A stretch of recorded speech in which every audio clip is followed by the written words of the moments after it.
ఇవాళ ఇక్కడ మనం కళ్యాణాన్ని నిర్వర్తించుకుంటూ ఉన్నాం. ప్రతిరోజు కూడా దేవతామూర్తుల కళ్యాణాలు ఇక్కడ నిర్వర్తించుకోవడం అన్నది అనూచానంగా సంప్రదాయంగా వస్తూనే ఉంది. సుమారుగా 13 సంవత్సరాలుగా జరుగుతూ ఉన్నటువంటి విశిష్టమైన కార్యక్రమం. ఎప్పుడు ఎక్కడ ఎవరు ఇంత విస్తారంగా ఇంత వివరంగా చేసింది లేదు. ఆ చేస్తూ దానికి ప్రారంభంగా ఏం చేస్తున్నామంటే దీపోత్సవం చేస్తున్నాం. దీపం జ్యోతి పరం బ్రహ్మ దీపం సర్వతమోపహం దీపేన సాధ్యతే సర్వం సంధ్యాదీపం నమోస్తుతే అని సంధ్యా సమయంలో దీపాన్ని పెట్టి సమస్తమైనటువంటి చీకట్లని పోగొట్టమంటున్నాం.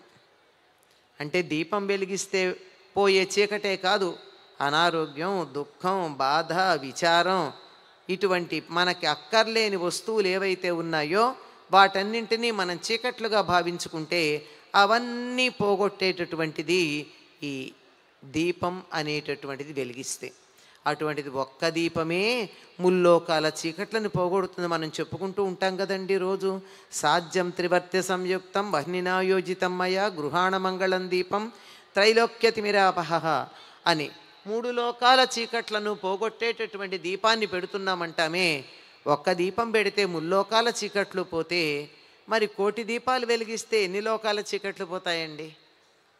భౌతికమైన లోపాలే కాదు, మనలో ఉన్నటువంటి లోకాలలో ఉన్న చీకట్లు కూడా పోగొట్టేటటువంటి అద్భుతమైన కార్యక్రమం ఉంది.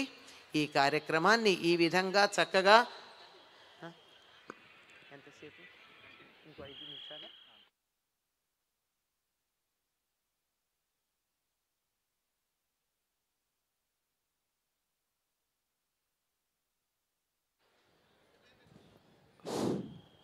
ఒక్క దీపం వెలిగిస్తేనే ముల్లోకాల చీకట్లు పోతాయి అనుకున్నప్పుడు 1,000,000 దీపాలు వెలిగిస్తే ఎన్ని లోకాల చీకట్లు పోతాయండి? ఈ లోకాలన్నీ పైన ఉన్నాయి, ఎక్కడో ఉన్నాయని కాదు, మనలోనే ఉన్నాయి కదా అన్ని లోకాలు. ఇక్కడ ఉండేటటువంటి లోకాల్లో ఉన్న చీకట్లన్నీ పోగొడతాయి. ముఖ్యంగా ఆ నువ్వుల నూనెతో దీపం వెలిగించంగానే దాని నుండి వచ్చేటటువంటి పొగ వాతావరణంలో చక్కగా వ్యాప్తి చెంది శ్వాసకోశ సంబంధమైనటువంటి వ్యాధులని, రక్తనాళాలలో అడ్డుకునేటటువంటి కొవ్వుని కరిగించి ఆరోగ్యాన్ని కలిగిస్తుంది. అందువల్ల చలికాలంలో ఇది ఎక్కువగా ఉంటుంది గనక ఇటు చలి రాగానే దీపాలు వెలిగించే కార్యక్రమం చేస్తారు. ఎవరికి వారు ఇళ్లల్లో దీపం వెలిగించుకుంటే వాళ్ళకి ఆ పరిసరాలకి మేలు కలుగుతుంది. మరి ఇక్కడ ఇన్ని వేల దీపాలు, లక్షలు, వేలు కాదు లక్షల దీపాలు వెలిగిస్తున్నాం. నిజానికి 1,000,000, 1,000,000 కాదు, ఎన్ని రోజులు చేస్తే అన్ని కోట్లు వెలిగిస్తున్నాం. అన్ని కోట్ల దీపాలు వెలిగిస్తే వాతావరణం ఎంత బాగుపడుతుంది, ఎంతమందికి ఎటువంటి ఆరోగ్యం వస్తుంది. అటువంటి దీపోత్సవం ఇక్కడ నిర్వర్తించుకుంటూ ఉన్నాం. దీపానికి ఇంత ప్రాధాన్యం ఆరోగ్యపరంగా మాత్రమే ఉందా? కాదండి. లక్ష్మీం క్షీర సముద్రరాజతనయాం శ్రీరంగధామేశ్వరీం దాసీభూత సమస్త దేవవనితాం లోకైక దీపాంకురాం. లోకైక దీపాంకురైనటువంటి లక్ష్మీదేవి. లక్ష్మీదేవి యొక్క లక్షణం ఏమిటి? లోకాలలో ఉన్నటువంటి అన్ని దీపాలకి మొలక, దీప అంకుర.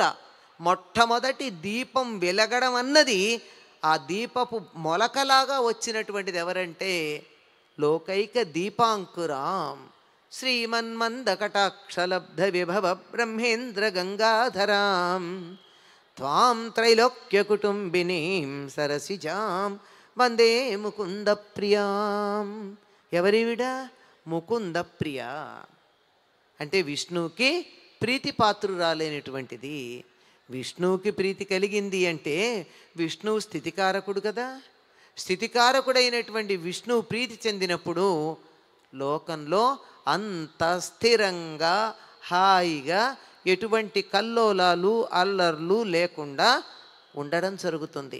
అటువంటి లక్ష్మీదేవి యొక్క రూపంగా మనం దీపాన్ని భావించుకుంటున్నాం. అంటే ఇక్కడ 1,000,000 లక్ష్ములు ఇక్కడ ఉన్నారండి. లక్ష్మి అంటే ఏమిటి? డబ్బు మాత్రమే అనుకునేటటువంటి పొరపాటు అభిప్రాయం కలిగి ఉండద్దు. లక్ష్మి అంటే మనం కోరుకునే సమస్తాన్ని లక్ష్మిగా చెప్పుకుంటాం. అష్టలక్ష్ములు అంటాం. అష్టలక్ష్ములకు మించి ఉన్నాయి. మనకున్నటువంటి మోక్షాన్ని లక్ష్మి అంటున్నాం, స్వతంత్రాన్ని లక్ష్మి అంటున్నాం, స్వరాజ్యాన్ని లక్ష్మి అంటున్నాం. ఆ పేర్లు వింటూనే ఉన్నాం కదా. కనుక మనం కోరుకునేటటువంటి సంపద ఏదైతే ఉందో అదంతా లక్ష్మి. అటువంటి లక్ష్ములు ఇక్కడ కోట్లు వెలసిల్లుతున్నాయి అంటే అన్ని రకాలైనటువంటి సంపదలు అందుబాటులోకి వచ్చినట్టే కదా.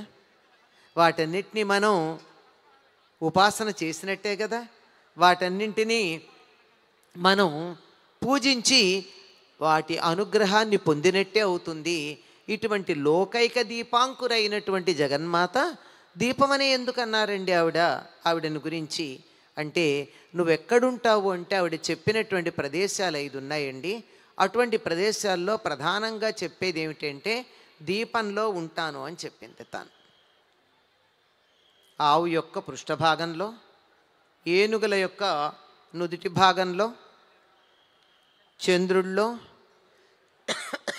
పూలల్లో, ముఖ్యంగా పద్మాలలో, ఆ తరువాత శుభప్రదమైనటువంటి మంగళద్రవ్యాలు, పసుపు కుంకుమలు, వీటన్నింటిలో తాను ఉంటాను అని చెప్పింది. అటువంటి లక్ష్మీదేవి మొట్టమొదట చెప్పింది ఏమిటి అంటే దీపము. అటువంటి దీపస్వరూపమైన లక్ష్మిని మనం ఒక్కటి ఆరాధిస్తేనే బోలెడు సంపదలు కలుగుతాయి అనుకుంటున్నాం కదా. ఇన్నింటిని ఆరాధిస్తే ఎన్ని సంపదలు కలుగుతాయి? అయితే మనం లక్ష్మిని ఆరాధిస్తున్నాము, దీపలక్ష్మిని, ఇక్కడ కూడా దీపలక్ష్మి అంటాం, దీపలక్ష్మిని ఆరాధిస్తున్నాము అన్న భావన మనసులో కలిగి ఉంటేనే, ఆ భావన మనసులో పెట్టుకున్నప్పుడు మాత్రమే ఈ విధమైనటువంటి అద్భుతమైన ఫలితం మనకి లభ్యమవడం జరుగుతుంది. గనక అటువంటి భావనతో జగన్మాతని మనం ఇక్కడ ఆరాధించుకోవడానికి సిద్ధంగా ఉందాం. లక్ష్మీదేవికి చక్కగా కుంకుమార్చన జరుగుతుంది. కుంకుమ ఎప్పుడు